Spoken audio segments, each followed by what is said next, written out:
Happy New Year to everybody out there. Hopefully you are doing something positive going into 2023. If not, it's never too late to change and go out on a positive note. It's never too late to change. Don't.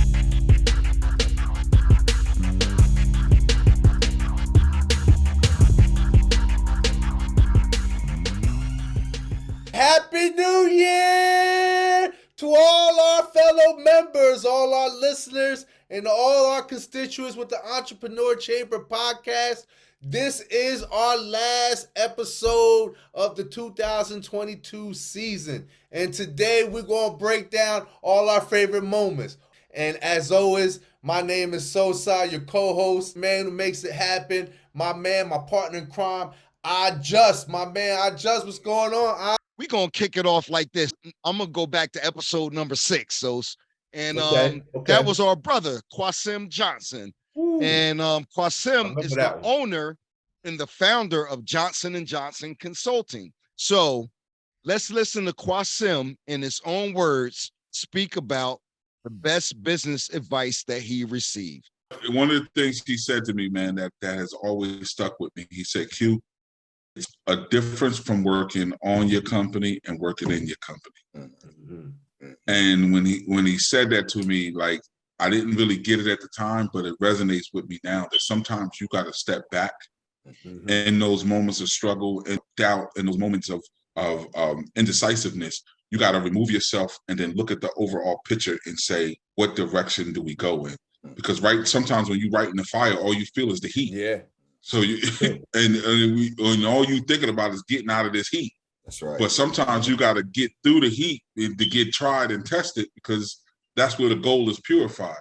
So if you go through this storm, if you make it through this point, then I can see. So when he told me that he struggled now, I take the opportunity to take a step back and say, okay, what's going to make this company better at this point, rather than what's going to make Qasim comfortable.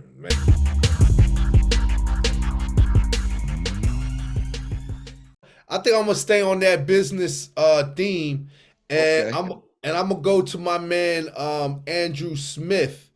My man Andrew Smith. Andrew. That's right. So Andrew Smith is co-founder and co-owner of Trinity Solutions LLC. They're a credit repair company. This is a great brother, and this brother broke down a lot of jewels, but this specific that I liked, he broke down, man. He broke down, listen, he gets you funding in 3 days in one of the services, one of the packages that they offer.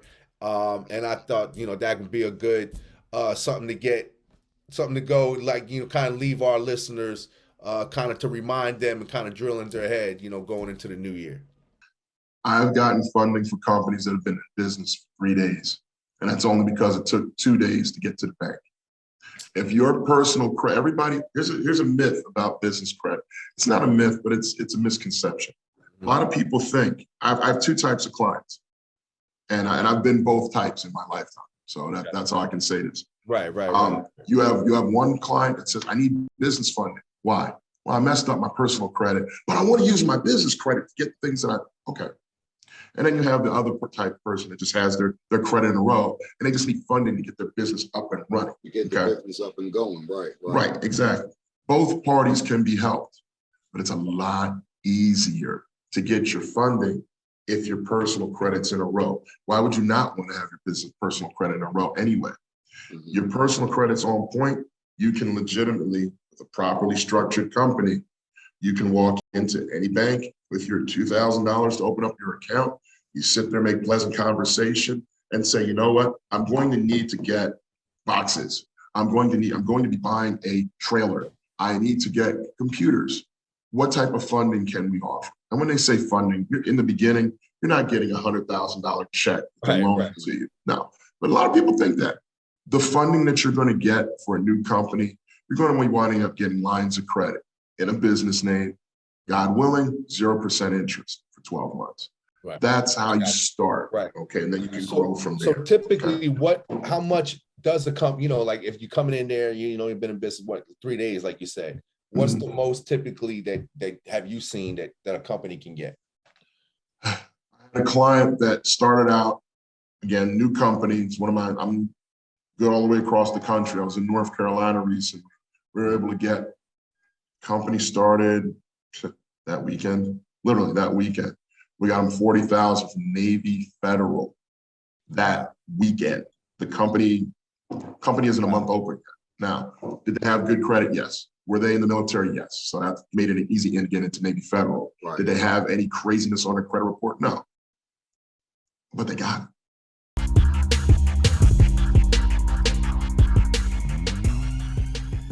And peace to all of the members of the Entrepreneur Chamber Facebook group. Happy New Year to you. Happy New Year. So listen, man, we're going to jump into episode number 8 and the highlight of episode number 8.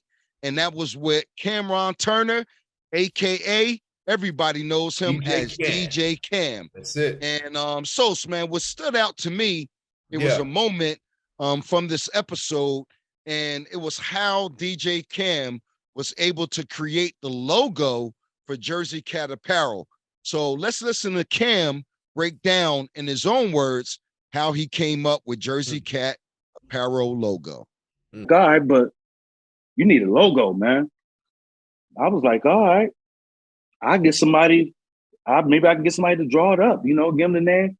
And he basically went off and he said, man, you crazy, all the graffiti and stuff we used to do when we was little, staying up all night drawing cartoon characters and graffiti, and come on, get a pencil, get some paper, stop it. But here's the crazy thing, I still got that original sketch. I put it up, but I was at work sketching and I Googled Tom and Jerry, Felix the Cat, Garfield. It was something else I Googled. So I was just paying attention at like the different styles. I was like, all right, I gotta flip it some type of way. So then now I'm thinking, like, I'm looking at the name, I say it gotta be Jersey Cat. Then K again, he chimed in, man, you could hook up a cat or something. Right. Like cat. I said Jersey. Oh, no, I'm like, all right, now I know how to draw. I could draw, we all used to draw B-boys with the little snap fitted hat. Right, back in I could do that. I could put the state of New Jersey with the cat, and I got to make sure the star on there for Trenton. Damn, that's it. That's it. With the sketching. Shout out to my man Gnu and my man Felix. Y'all gotta get with Felix too. I don't mean it. Felix is another local good brother. He got his own brand too called 7 Law. But he's dope. He's also 7 Law. But he also he's a like digital design and stuff like that. Cool cat. Cool. Okay. He from the town as well. But anyway, my man Gnu, he with him. And it was just all off emails. He was just like, send me what you got. And I send you what he was like, what colors? And I'm like, colors? I'm like, man, I don't know. I'm thinking black and maybe some like a varsity gold. Or I said, just play with it. And maybe 2 days later, he came back with the original logo. And I'm like, whoa, like he brought it to life. So from then on, he was just like, I think he on the low fell in love with the cat. Because like every month or so, he kept revamping the cat. He kept revamping the cat. Like, look at this. He was the cat. He was remixing the cat. He started seeing it. He's seeing the vision. So I'm like, all right. So then at the same time, you know, book arrives. Now it's the social media game kicking in. So I joined Facebook. I got about 100 friends. Then I'm noticing all the stars. And Puffy, he had some type of shirt. I forgot what it was, but it was a basic shirt. It was this one color logo, but it was bold. So I'm looking at this shirt. I went back to my man again. I need a version that's like one color. Like, we got to figure out a way where it could just be simple but still bold. And that's a matter of fact, which one? I know. You got the color one on. See which one. Look, he about to go digging in. I got one. I got one right here. You got the color one. Like, see, this the one he came up with. That's what he came up with. One color. So I was like, okay. And that's the first one I think I remember. Yeah. And everybody said the same thing. If you put that on a hat or a shirt, I'll buy that. I need something to represent where I'm from. I can't get nothing where I'm at that represent where I'm from. So you saying like brothers that moved out of state, like maybe down to Atlanta or down in North Carolina, for example? Yeah. Yeah, basically. Right. Anyway, it was a couple from Texas, a couple in Atlanta, right. Florida. It was all over. It was crazy. Right. It was some people I didn't even know they left. Like, you know what I'm saying? I thought I just seen you. Yeah. No, I came. I've been down here for 15 years. Yeah, I went to college here. I never came back. Damn. Right. Okay. You know what I'm saying? So then I mean, the reason I'm trying to give y'all everything because the brand was never planned the brand to be a apparel brand. Right. It just transitioned into it on its own. It was more like a supply demand type of thing. Like once I post the logo and people say, "Hey, I'll buy that." Right. Now it's like, I gotta get some hats, I gotta get shirts. And what I did was I contacted Liz and contacted them, and I had to pay to get the logo. And remember they had the embroidery machine. Yeah. Now they have every lid store, but before you only could go to Franklin Mills. No doubt. Right. Right. So you had to go to their website. They had to digitize the logo, and they ask you what store you want to go to. Oh, send it to Franklin Mills in Philadelphia. So I had to drive over there and buy maybe 20 blank hats and have them embroidered on the hats. Okay. And boom, they just went.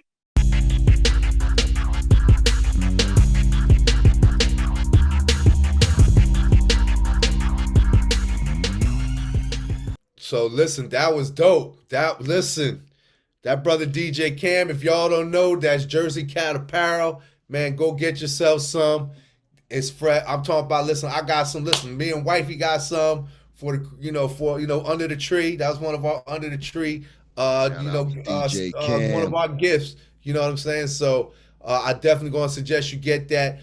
But one thing that we like to do is, man, we like to kind of mix it up. Of course, we want to speak to entrepreneurs. Of course, we want to speak to people that's doing it. Of course, we want to speak to people that's going to show you how to do it.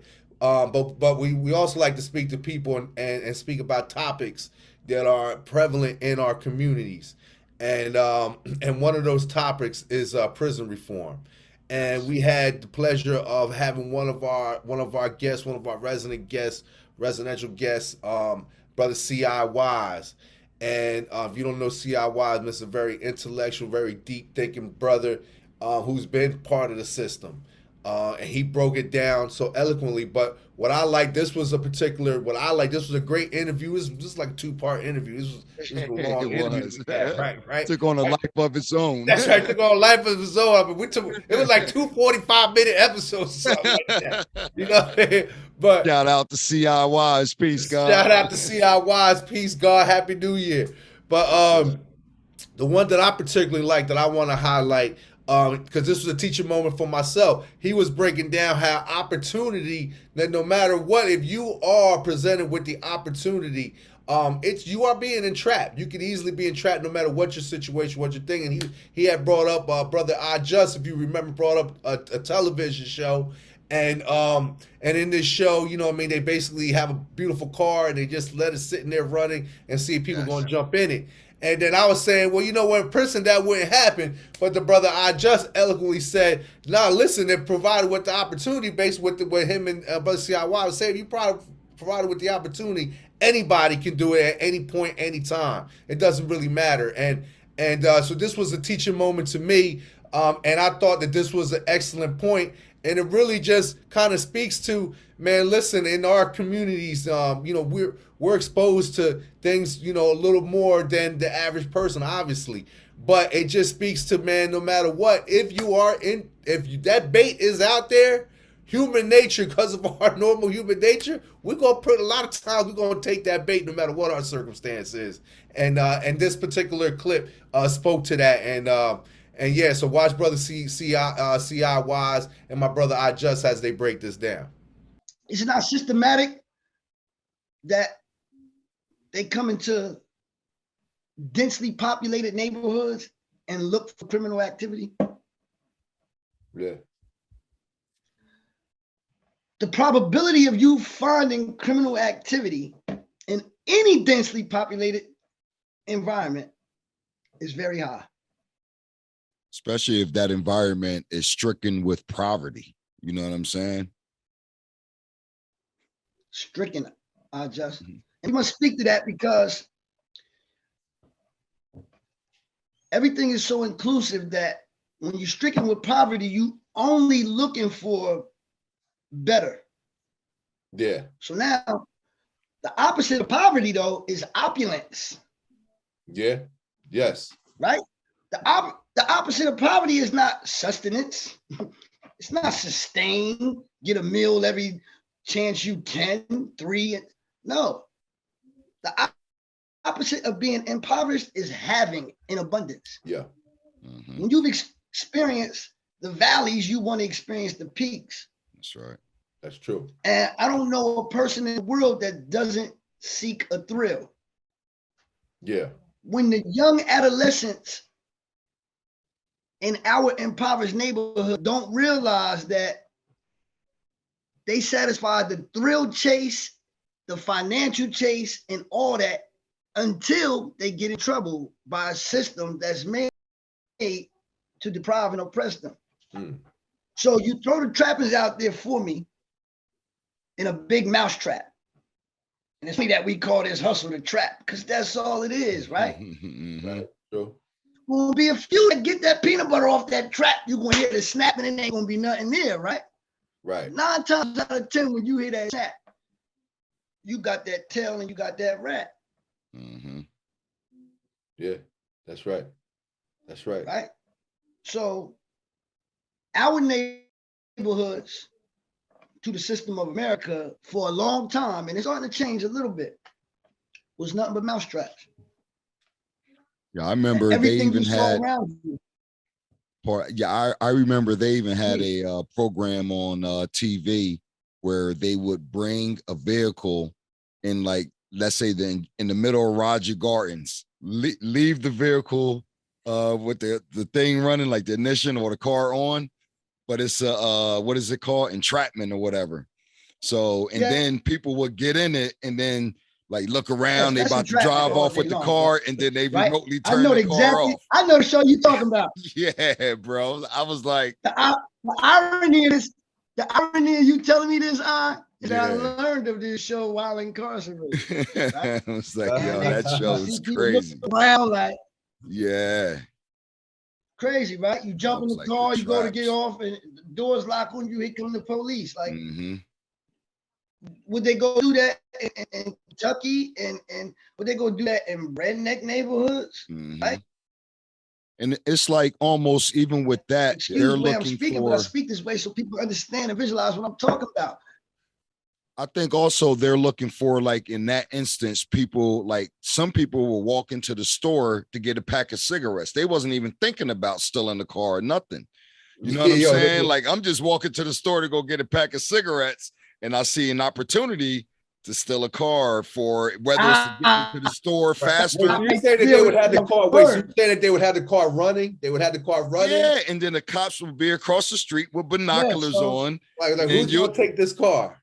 And you will see dudes look around. They look inside the car, stand around to see how long is somebody gonna come and claim the car.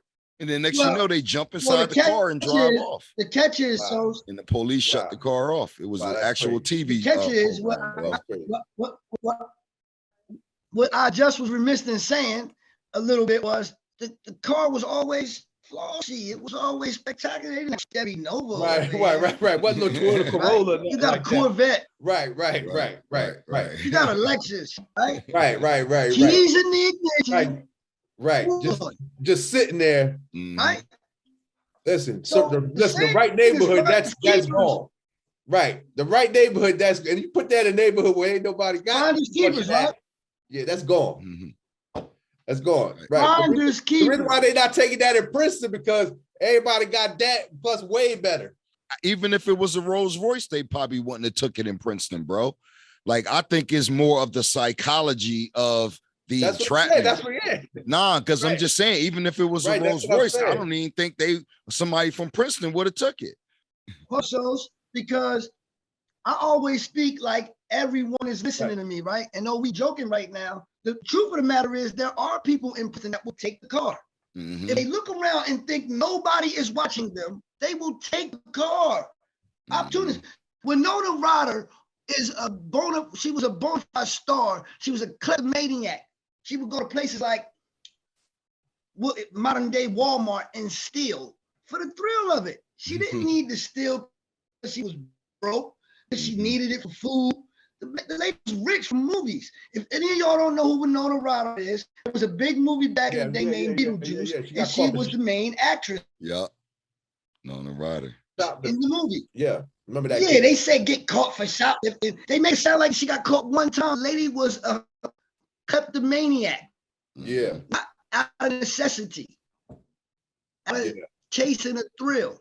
So what we learn here is it has nothing to do with impoverishment that makes one do those things when faced with that opportunity. Yep. Right. That's why I was saying that if somebody walking down the street, and that's why I was saying if somebody walking down the street to go to the store to get a pack of cigarettes, they're not even coming out the house with the intent of stealing anything. It's just that when they see that opportunity, they go ahead and take it. Those are the type of people they're looking to get. You know what I'm saying? Because there was a lot of people who seen it and walked right past the car. They ain't even try to steal the car. Peace, Almighty. That's very valid because that has to do with the psychology of knowing that you want better, you seek more. So when 9 times out of 10, when hungry and given the opportunity to eat, you're gonna eat. Right. You're not wrong for that. I just told you when you put a wolf among sheep, what is he gonna do? So if I have no money and I'm walking to the store, which is a mile away because I have no vehicle, right?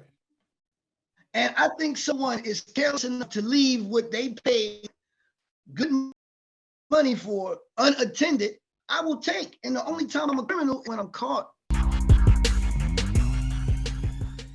Hey, man, the funny part about it is that was the name of the show, Bait Car. Yes, Sos, man. So I think that was an excellent one, man. An excellent episode. And the next episode we're going to talk about and extract the highlight from is going to be episode number 10. And we have the distinct honor of speaking to Miss Tamara Ambrose, and she's the co-owner of Ambrose and Associates, and she's the founder and the owner of Ashe Handmade Designs.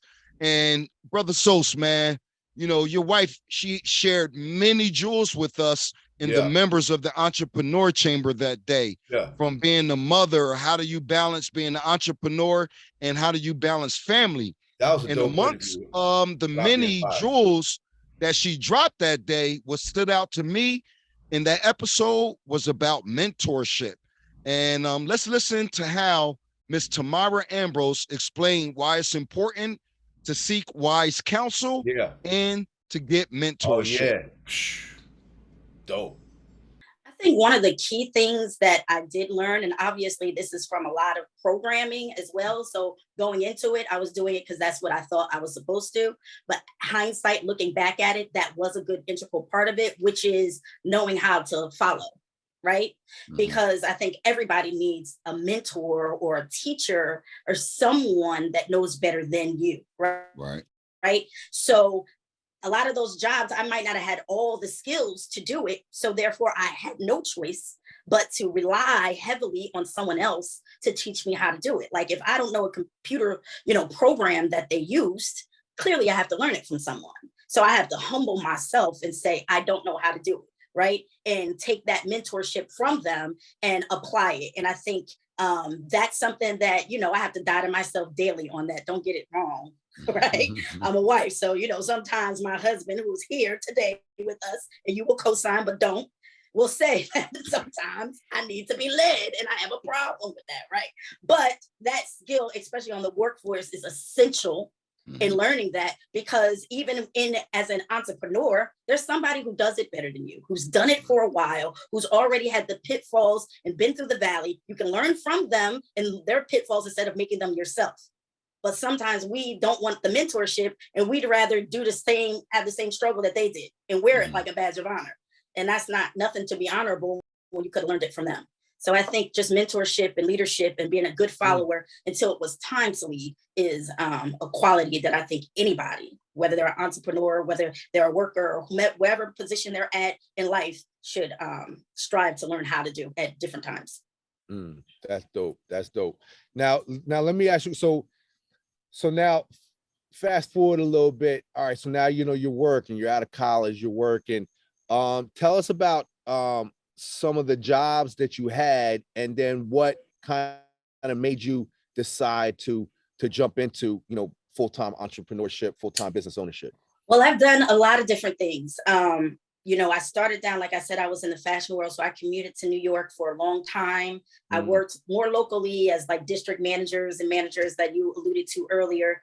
And so that was all more or less in the apparel, garment, accessory industry. And that's what I went to school for. And then after that, I'm a mother. So I, had children, obviously. And, being a mother and being a professional are hard things to balance. Any mother will tell you that, it sounds great that, you could do all things. You're an independent woman and you can do, and that is awesome. And that is true. You can. However, there's sacrifices that have to be made in order to accomplish all those things. And I am not a single mother, so I can't speak to that myself. But even with the support that I had through my husband, through Cube, I still had to make some sacrifices that I just weren't willing to make anymore. So that's what took me out of the New York corporate world to get closer to home. So in New York, you're saying the apparel, you just kind of were being broad with it, but like specifically, what were some of the jobs that you had? I was a buyer as well as a planner. So I worked all the numbers. I planned out the assortments that you see in the stores. I did it for, different people who were designers, but they sold their stuff in different outlets, right? So you might see some of their wares in Target. You might see some of their wares in Macy's and Bloomingdale's and different places. So I was more or less in the wholesale. When I worked in New York, I was more or less in the wholesale business. So if I worked for Tommy Hilfiger, which I did at his height,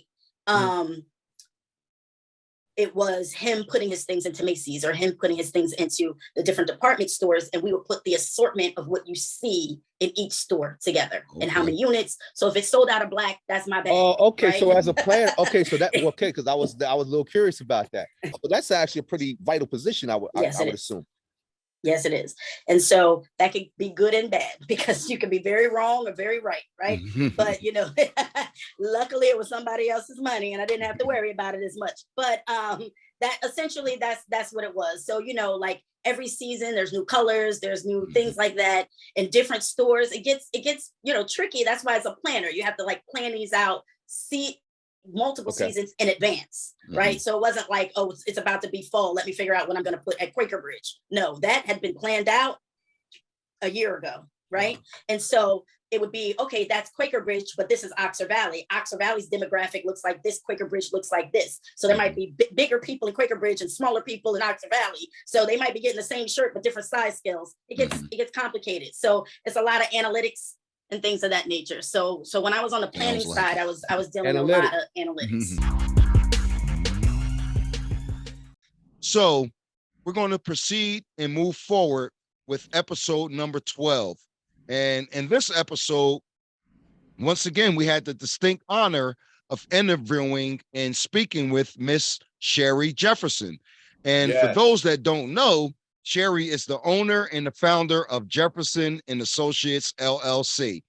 And I asked her, what were some tips do she have for prioritizing time, your time, my time, socio time?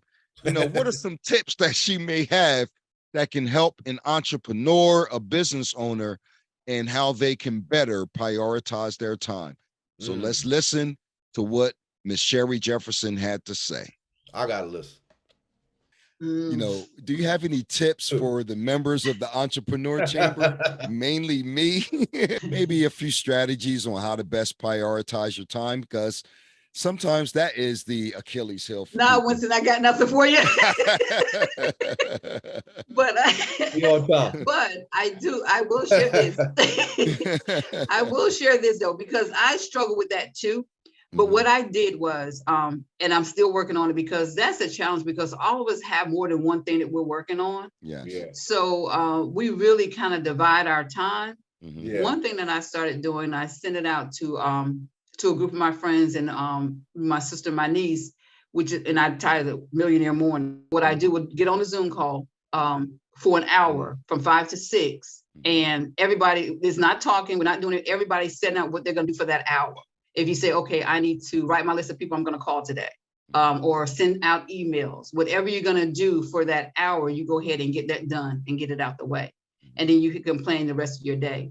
So those are some of the kind of things that I put in place for myself in order to keep myself focused. Now, another thing that I did was, is this book called Atomic Habits, which is a phenomenal book. And what he was saying is that we also have to have a cutoff time. Like if you have an office space in your home, then use it as your office space.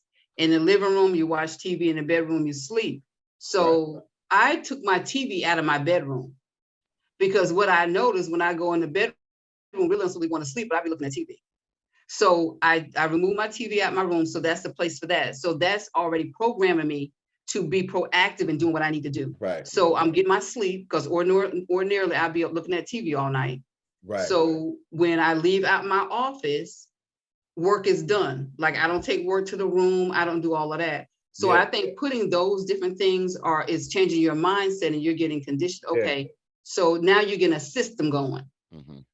You know, so I think that may help as well. But I think I struggle with that too, because it's like so many moving parts. But those are some things I put in place to kind of help me stay focused. Definitely. I think with me, it's more just I got to do it. Even once I'm doing it, I'm great. Rocking. But to me, it's the actual first step. It's getting to that first step, right? So I gotta like really It's like, and it's so bad. I don't know why. I know I gotta do it, and I'll procrastinate, and then once I'm doing it, boom.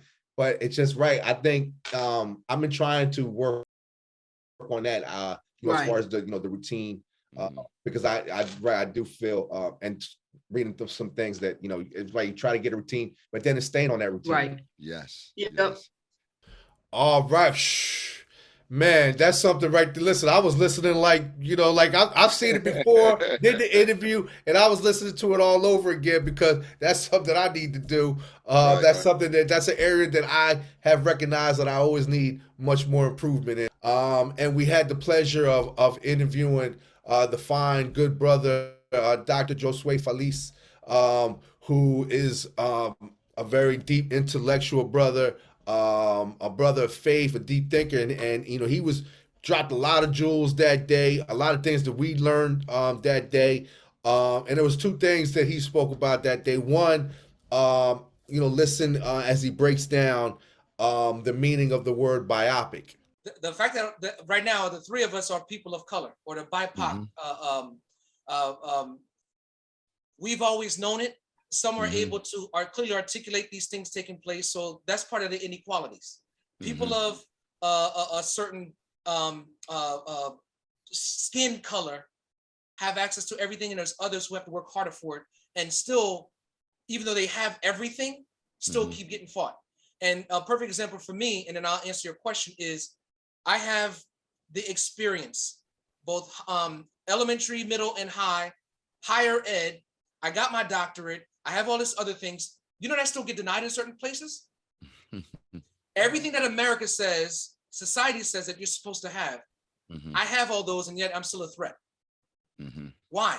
I'm doing everything you say I'm supposed to do, and I've done for years. So it's the same that's going on for these children, as we were saying before. Some are going to have access. We understand that. Some are going to do things wrong that have this power and privilege, but they can, first of all, keep it undercover, never come to light. Whereas someone who's of a BIPOC descent, whatever it is, like, they're getting punished more than anyone else and have less access to those systems. The biggest thing for us is to be able to see and educate and talk about empower, agency, and voice, that we as BIPOC individuals do not perpetuate that. Yes. In some cases, yes, to survive, we've had to, but we're saying now we need to stop. Yeah, that's we understand what was in the past. That's right. That's right. In the past, but at the same time, how do we stop it? Because we're halting or thwarting people's futures. And I look at this and I tell people when I'm in my trainings, I'm like, when you deny someone else, especially what they can contribute, you're denying the world of a gift. It could be your gift or someone else's gift. And why do we need to stop doing that? And again, I look at it as spiritual gifts. Yeah, that's right. Spiritual gift that someone can't take away from you. Don't deny the world of that. Right. Yeah. So that's what I look to be able to exude that through other people and model that so that they can see that it's like, look, I'm only working to my purpose right now. What the Lord had for me is exactly what I'm doing. I'm having fun. Yes, it is stressful, but at the same time, this is bigger than me. Those are in his own words. So we're going to go on to episode number 14, SOS. And this was a fun episode for Sosa and I, because literally we took questions from the members of our Facebook group. One of the questions were, describe yourself as an entrepreneur in 3 words. And check out Sosa and I answers. All right. Both take a crack at that one. Yeah, listen. I'm gonna go what you said a little bit earlier. So I got 2 right off top. Firm but fair. All right. So I got my 2 out of 3 right off top. Firm, fair, and passionate. I'm gonna say thinker, dreamer, tough. Tough as nails. Tough as nails. Yeah, Sosa. That was I forgot all about that. I forgot those answers. That was some introspect there, you know. Yeah. That was good. That was a good episode too. That was a fun episode too. It was. We need to do this something like that again. But for this one, I want to get into the good brother AJ Simmons. AJ Simmons is an entrepreneur. He's the owner and founder of Clean Biz Network. They have a YouTube channel. Go check them out. This brother is a deep brother. Pretty much anything, like he says it, you have a problem in the cleaning business, he has a solution for it. And that's pretty much what it's about. And this brother was very introspective. One of my favorite interviews, I will say. Super just open with what he was sharing. But this particular clip that I want to highlight, and this is for a lot of our listeners, he pretty much broke it down how he started the Clean Biz Network, like how one thing morphed into another thing and morphed into another thing, and then next thing you know, he's got something that now he could he could pass on to his kids. And so I think this is something good, not only for us, but for all our listeners out there. So let's check out brother AJ Simmons, as how he breaks down how he started basically his journey on this venture. I mean, it all really started from my YouTube channel, right? So as I was building the Jam Pro franchise, and I think that probably went into them selecting me as well for that franchise owner of the year, right? Because they saw that I had that following, and they kind of wanted to, I was helping them get more people to buy in with Jam Pro because they had me up there talking about it. And at the time I was really talking positive about it too. Over the years, I kind of, switched it a little bit, but yeah, so I think they helped too. But anyway, but it all started with my YouTube channel, right? And people just asking questions like, AJ, can you mentor me? Can you help me? And, back in the day when I didn't have as much of a following on YouTube, I would literally have people just call my phone, right? But over time, I started to grow, and it was like, well, you know what? Well, I'll put a course together, right? And then everybody can just buy the course, and then we'll do once a week or once a month group coaching call, and everybody can ask me any questions, right? It started there. Then it was like, well, wait a minute. Yeah, you need some supplies, right? And I saw the way that these franchises were selling these starter kits, and I said, hell, I can get a starter kit. I know how to, and I mean, I can find a supplier and ship you your starter equipment to you, because a lot of people didn't know. So I started selling starter kits. Then it was like, all right, well, AJ, how do you bid? We don't know how to price.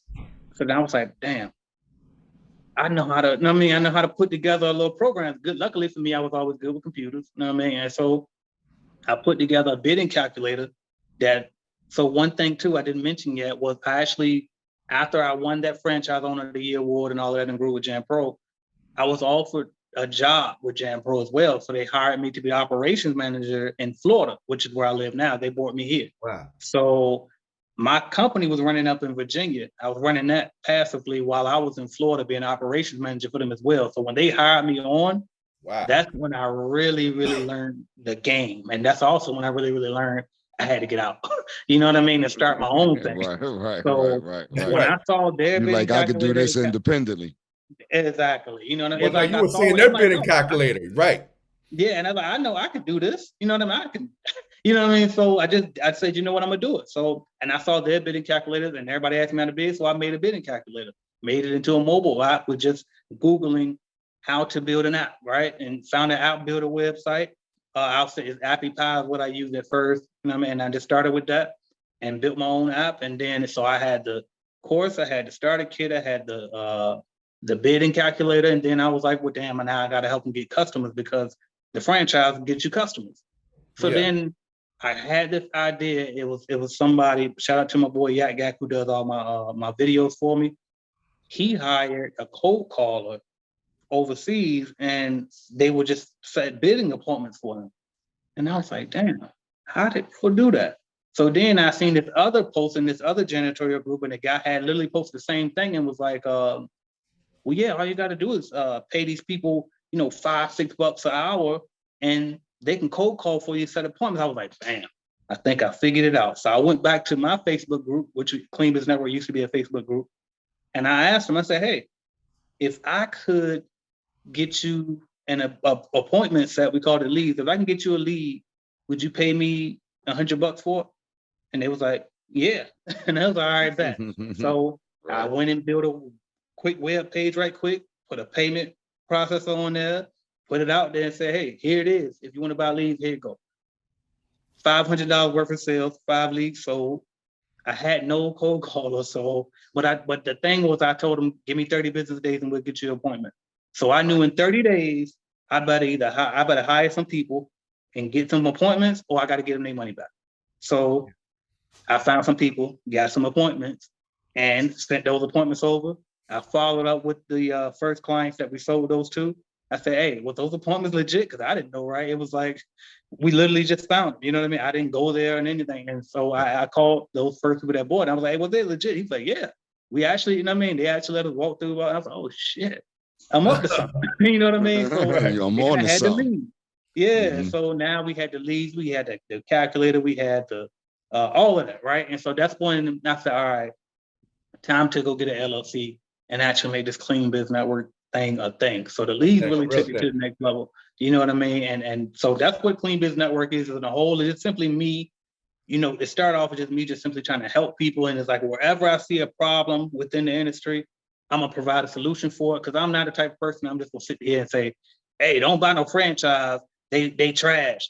But it's like, okay, well, AJ, well, then what do I do? I'm not going to tell you about the problem and not how the solution. So that's pretty much what Clean Business Network is. A solution to anything for any cleaning entrepreneur. I mean, I got you. Yeah, man. Shout out to AJ Simmons. Thank you very much, man. Once again, like the brother Sosa said, check him out on YouTube. That's everything AJ Simmons and Clean Biz Network. So as we go on, man, and this is my last clip, and we go out 2022 into 2023. Yes, Happy New Year. Happy New Year to everybody on YouTube that's watching us right now. So listen, man, this is episode 16, and this was Sosa and I, first time live on YouTube. First time live on YouTube. So there was some hiccups in the beginning. We gotta get the kinks out. We gotta get the kinks out. We had to work the kinks out. And like So said, one thing about us, meaning Sosa and I, you're gonna get authenticity. You're gonna get what's real. And we just share with the world our vulnerability. Don't get no realer than that. Let's just say the lack of us leveraging technology in the integration of media platforms. And literally we were exposed. A little bit. Yeah, man. And literally we were exposed, man, between the platforms of Zoom and YouTube. Right. So check us out. First time live on YouTube, Sosa and I. This is to bring a little levity right here. So just check it out, y'all. Check it out. Now, do you want to still try to go live? If you want to, we could do that. I don't care. Let me see. Yeah, I'm cool with that. We talked about that yesterday, so I'm definitely cool with that. I'm gonna try it now. I just hit the button, so a piece of failure, but a try, baby. Exactly. So we're about to find out.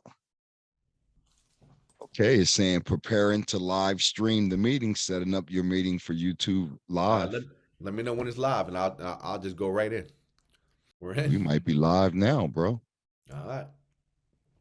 All right. All right. All right. To all our listeners, members, entrepreneurs, and all our constituents, we are live and in color here at the Entrepreneur Chamber Podcast. Wow. Yo, so as you can see, listen, that was an experiment. As we said, we got to get the kicks out a little bit. But listen, when we talk about, so anybody who's listening, first of all, when we say that statement, help empower us, continue to empower us so we can help empower you, that's a true statement. So if we know anybody, any of our listeners, any of our members that's swift with the technology, come give us a call and come help empower us, and we will help empower you as well, my good brothers or good sisters. Or drop a comment in the description. Drop a comment on this video. That's right. Oh man, that's hilarious. So listen, for my last thing, like I said, I kind of prefaced it a few clips ago. I'm going to end mine with a positive message for our listeners, for our members out there, but more importantly, for our women out there. We're going to listen to Miss Christine Mayo, author of the book Through Blind Eyes. And also has a podcast on its way, a 2/3 podcast. But we asked her, the good brother I just asked her definition of women empowerment. And let's listen to what Miss Christine Mayo had to say about her definition of women empowerment. Women empowerment is not letting people, whether it be a man, another woman, your family, your mother, your father, not letting people control you. Standing up for yourself. And that's what I want. That's what I want to encourage, especially young women, to just be themselves and live their truth, and stop letting society and the world dictate what your truth is. Hey, man, I certainly appreciate Christine Mayo. And the one thing about that question is like many other questions that involve just a woman. As men, we have to take a step back and they have to define what is women empowerment. And shout out to all the women, all the mothers, all the sisters, all the nieces, all the cousins, just the human family in general, man, whether that's white, black, poor, rich, we're all of the human family. So happy New Year to everybody out there. Hopefully you are doing something positive going into 2023. If not, it's never too late to change and go out on a positive note. It's never too late to change. Don't listen to that adage that say, you can't teach an old dog new tricks. It ain't never too late to change. You know what I'm saying? And go for a positive. So, Sos, man, I think 2022 was a great year. I enjoyed episode number 18, and that's just highlighting all of the episodes that we've done thus far.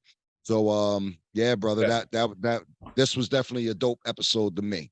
Hey man, listen, man, it's always good to go, recap. It's always good to look at what you did so you know what you're going to do moving forward. So I think that's always positive. Brother, I just said it ain't never too late. 2022 is in the mirror. One thing about time is you're never going to be as young as you are right now in this moment. Also, I would take that was your closing remark. I get that was my closing remark. I just went with it.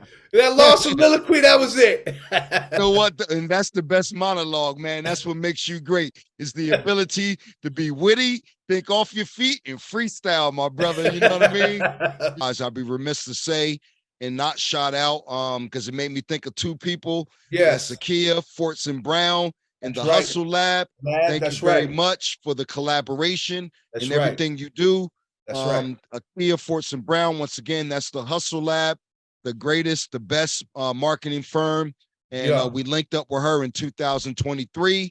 And she also launched with her father, CIY's Aki Brown, a podcast talking about the cannabis industry, strictly about the cannabis industry. And that is Boozer Bud Podcast. So, my brother, you want to hit him with the slogan? You already know. First and foremost, before I hit y'all with for our parting words, we always say, I want to thank the brother IJUST. What you do, my brother, goes unsaid. There's a lot of things behind the scene that y'all don't understand, the work that this brother puts in. So I just want to say salute and thank you to you, my good brother. I want to say thank you to all our listeners, all our entrepreneur members, all our Facebook group members. I want to say thank you and Happy New Year to you. And as always, as we always like to say, please continue to help empower us so we can help empower you. Peace all and be victorious.